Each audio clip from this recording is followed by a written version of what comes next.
Petra artinya batu. Kenapa batu? Nanti Anda akan tahu waktu Anda melihat kota Petra. Kedua, orang-orang yang membangun kota Petra, nama mereka suku-suku Nabatin. Agar mereka dari mana? Dari selatan Saudi Arabia, utara Yaman. Kebanyakan suku-suku Arab. Agar mereka dari tempat itu, dari daerah itu. Tapi di tahun 7500 sebelum Masehi, di daerah Ma'rib, utara Yaman, ada bendungan air besar sekali. Bendungan air yang terkenal paling besar di dunia waktu itu. Sudah rontok. Dan karena keruntuhan bendungan Ma'rib itu, Bapak Ibu, ada banjir yang kuat sekali. Dan karena banjir itu, kebanyakan suku-suku Arab yang hidup di situ meninggal. Tapi salah satu suku-suku yang masih hidup waktu itu di sana siapa? Suku-suku Nabatin. Setelah kira-kira 100 tahun, orang-orang Nabatin belum bisa hidup di sana. Kenapa? Karena tidak ada cukup air.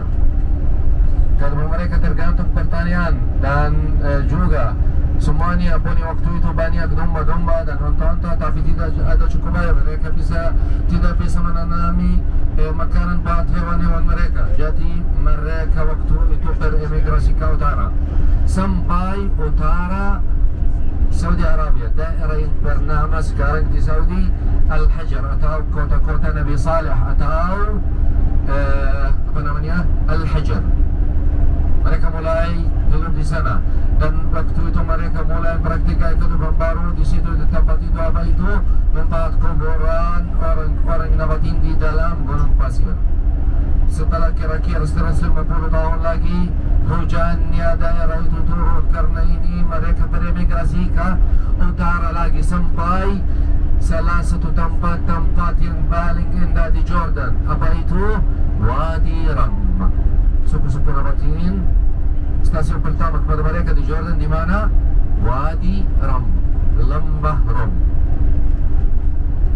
Mereka mulai hidup di sana. Daerah itu cuacanya waktu itu bagus, hujannya bagus, rumputnya banyak.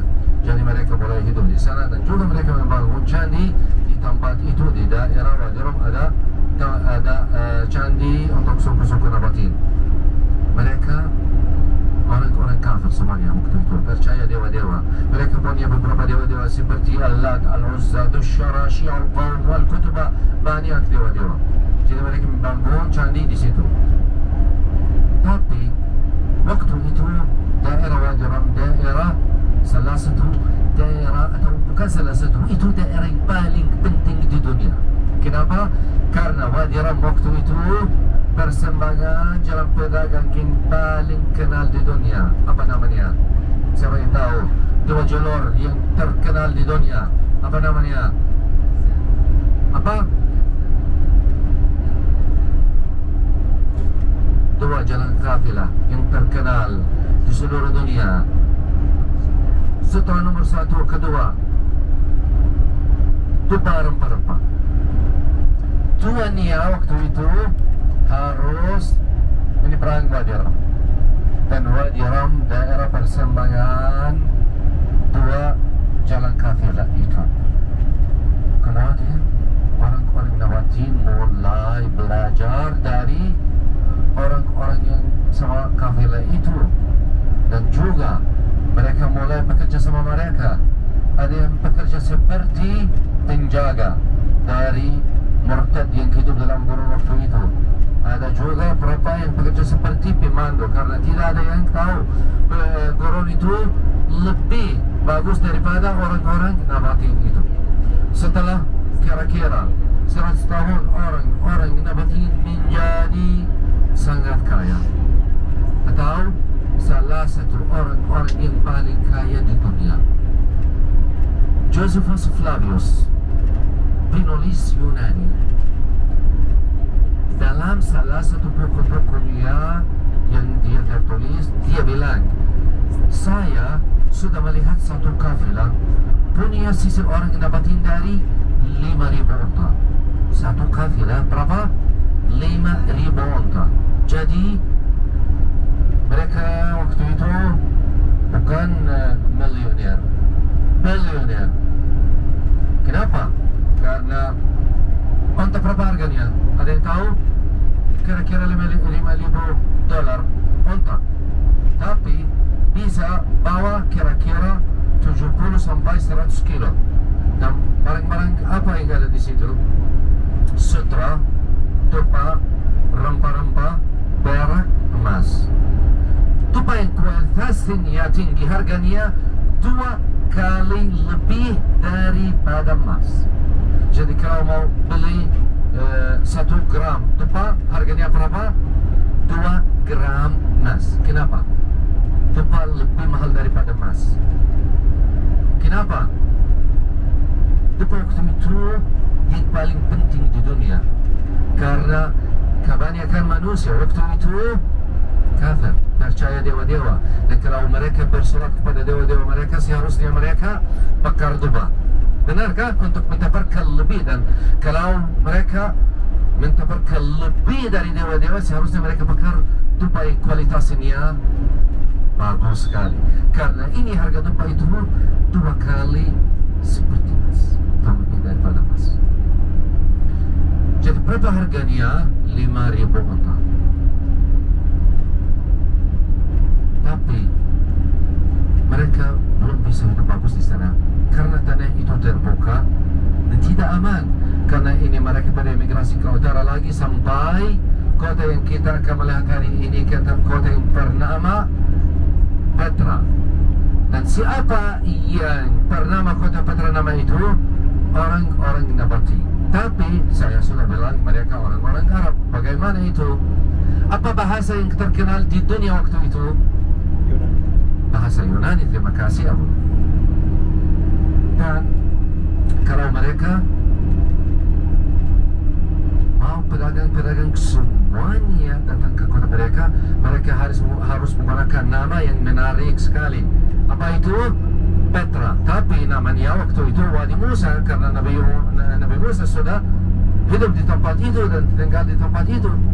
Sudah terkenal Wadi Musa atau Lembah Musa. Tapi mereka menggunakan nama Petra. Setelah berapa tahun orang-orang dapat menjadi sangat kaya. Kota Petra menjadi kota yang paling kaya di dunia.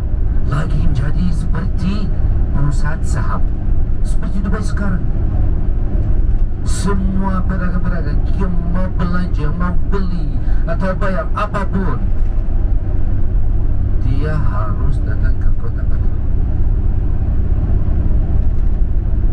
Mereka lanjut hidup seperti itu sampai abad ke-4 sebelum Masehi. Ada sisi orang kuat dari Eropa Timur mulai kuasai dunia semuanya. Siapa itu? Abad ke-4 sebelum Masehi. Siapa? Siapa? Sebelumnya. Sebelum. Ya. Sisi orang terkenal. Seluruh dunia pernah dengar tentang namanya. Sebelum Alexander Agung, Alexander the Great, yes. Kira-kira dia menguasai seluruh dunia dan semua dunia bayar uang untuk peksayunan waktu itu. Jadi dia bilang, bagaimana kalau saya orang yang paling kuat di dunia dan seluruh dunia bayar-bayar pada saya? Bagaimana kalau saya mau pasrah kepada dewa saya, kepada Zeus? Seharusnya saya beli tupa itu dari suku-suku Nabati. Boleh? Tidak boleh. Jadi dia bisa melakukan apa? Dia pasti mau menguasai kota Petra. Karena ini dia mengutus waktu itu 6.000 tentara ke kota Petra untuk menguasai kota Petra. Waktu mereka sampai Petra, kebanyakan orang-orang Nabati di luar kota Petra, ada yang sama kafilah, ada yang menyembah dewa-dewa mereka atas puncak-puncak. Jadi tidak ada cukup tentara-tentara di dalam kota Petra. Apa yang terjadi? Orang Yunani itu, tentara-tentara Yunani itu membunuh kebanyakan orang-orang yang ada di kota Petra, dan lagi mereka mencoba dan mencuri semua barang-barang yang kebanyakan barang-barang yang ada di kota Petra yang mereka bisa bawa. Lalu mereka pangkat. Ketika tentara-tentara Nabatean mendengar apa yang terjadi di dalam kota mereka. Semuanya kembali ke kota Petra, kembali ke kota Petra, dan mereka mulai ikutin tentara-tentara Yunani yang tadi di mana? Di dalam gurun. Apakah ada yang tahu gurun itu lebih dari suku-suku Nabatean? Tidak ada, karena mereka tahu setiap tempat aman, setiap tempat yang ada sumber air, setiap tempat yang ada makanan. Tapi orang-orang Yunani itu dari Eropa tidak tahu apapun apa yang terjadi. Tentara-tentara Nabatean membunuh semua tentara-tentara Yunani yang tadi, kecuali saya kira 12 atau 13, dan mereka bawa pesan ke Alexander. Dalam pesan itu dari orang-orang Nabatean, kami suku-suku Nabatean, kami suku-suku yang suka keamanan, kami suku-suku yang suka makan apa yang kami menanam dalam tanah kami. Kalau anda mau bekerja, silakan. Kalau anda mau melawan, seharusnya anda hidup jauh dari orang-orang Nabatean. Jadi waktu itu bangsa Yunani tahu mesti menguasai kota Petra dengan kekuatan, dan itu terkenal di dunia. Bangsa yang hidup di dalam tanah bangsa Yunani, tapi bukan di bawah buyung Yunani, itu orang-orang Nabatean. Karena orang-orang Yunani belum bisa menguasainya, mereka lanjut hidup sampai abad pertama sebelum Masehi. Bangsa baru yang kelihatan siapa? Kenapa? Karena bangsa Yunani abad pertama sebelum Masehi menjadi lemah sekali. Mereka dibagi ke dua bangsa. Satu bangsa di utara Syria dan Lebanon namanya Seleuki, dan di Mesir Ptolemaic. Benarkah? Dan mereka mulai berperang, dan ini yang melemahkan mereka. Membuat mereka sangat lemah. Ini yang membuat bangsa baru dari Eropa kelihatan. Abad pertama sebelum Masehi siapa? Tidak punya informasi tentang sejarah. Ini sejarah, bukan sejarah Jordan, seluruh dunia. Dia apa? Romawi. Apa dia tahu informasi ini semuanya? Karena dia sudah baca informasi ini dalam Alkitab. Ada banyak yang kita sebut dalam Alkitab. Bangsa Romawi sudah tahu apa yang terjadi ke tentara-tentara Yunani tadi, dan mereka sudah tahu mustahil menguasai kota Petra dengan kekuatan. Tapi bagaimana sekarang bangsa Yunani Romawi paling kuat di dunia? Kalau mereka bersolat kepada Zeus atau Nike, Cupid, apapun, harus beli domba juga dari orang-orang Nabatean. Mereka pun suka, tapi mereka pintar sekali. Mereka mulai hidup sekitarnya orang-orang Nabatean, mulai bekerja dengan orang-orang Nabatean. Kemudian mereka ada banyak Romawi yang mulai menikah cewek-cewek Nabatean, dan juga orang-orang Nabatean mulai menikah dari cewek-cewek Romawi yang blonde, yang cantik sekali. Karena orang-orang Romawi mau tahu apa rahasia mereka, bagaimana mereka bekerja seperti itu di dalam abad pertama Masehi. Mereka mulai tahu rahasia mereka yang paling penting. Apa itu? Jalur-jalur dalam gurun semuanya. Ketika mereka tahu rahasia itu, orang-orang Romawi mulai bekerja sendiri tanpa masukin tanah orang-orang Nabatean. Apa yang terjadi itu kata Petra? Mulai jatuh cepat sekali sampai tahun 106 Masehi. Tahu berapa? Apa yang terjadi? Petra jatuh dan menjadi di bawah buyung Romawi, di bawah nama Provincia Arabia. Sudah jatuh 106. Dan sekarang kota Petra menjadi Provincia Romawi. Namanya Provincia Arabia saja. Dan orang-orang Romawi di sana membangun jalan yang bernama Jalan Cardo, Macellum, Nymphium, Plaza. Jadi mereka harus efek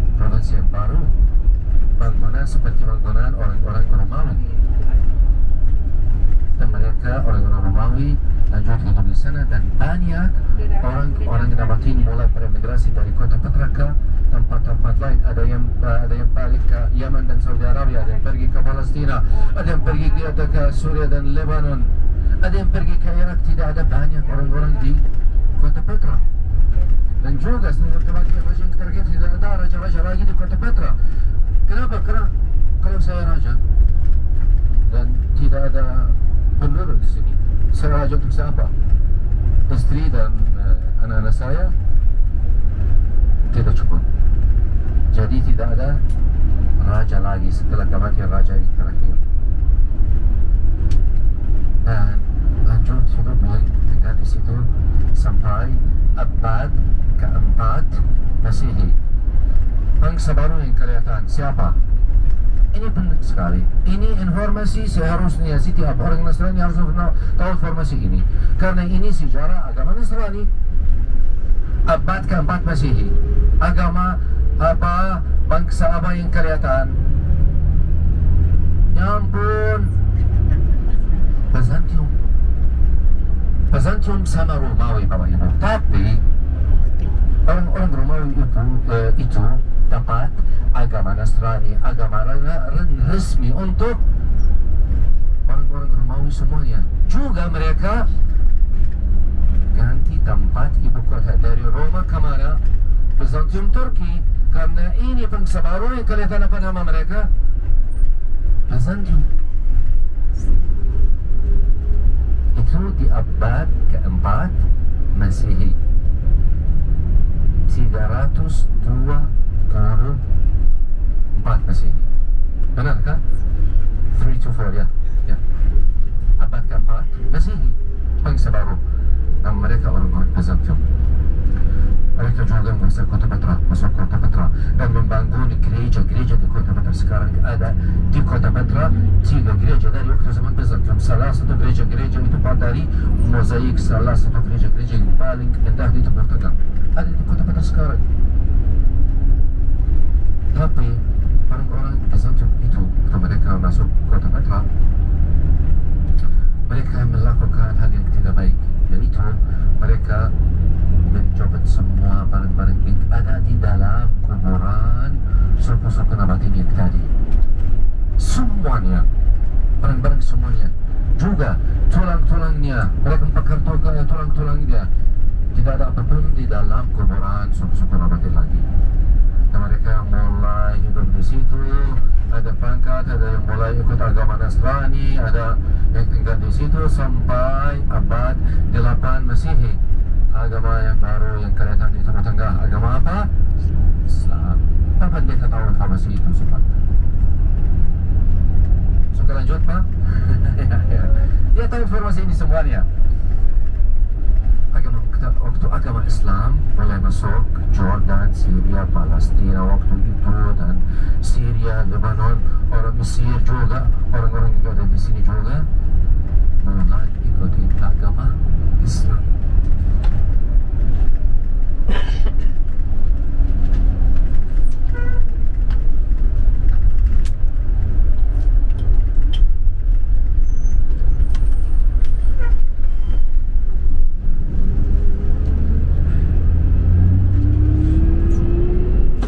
Tapi sekarang ada masalah. Waktu orang-orang itu mulai ikuti agama Islam, semuanya mereka waktu itu kebanyakan orang-orang Nabatin hidup di mana? Dalam tenda-tenda. Tapi mereka berubah dan mulai hidup setelah orang-orang Byzantium berangkat dari sana, mulai hidup di dalam kuburan suku-suku Nabatin yang tadi, yang lama. Mereka menggunakan kuburan itu seperti gua untuk kehidupan. Tapi mereka belum suka siapapun melihat gaya kehidupan mereka gimana. Jadi waktu itu kota Petra menjadi kota yang tertutup. Orang-orang itu belum suka siapapun melihat gaya kehidupan mereka gimana. Dan Petra menghilang dari manusia selama 800 tahun. Hilang, tidak ada informasi tentang Petra lagi. Sampai tahun 1812. Ada penulis dari Switzerland, namanya Johann Burckhardt. Dia ada informasi sedikit tentang tempat selatan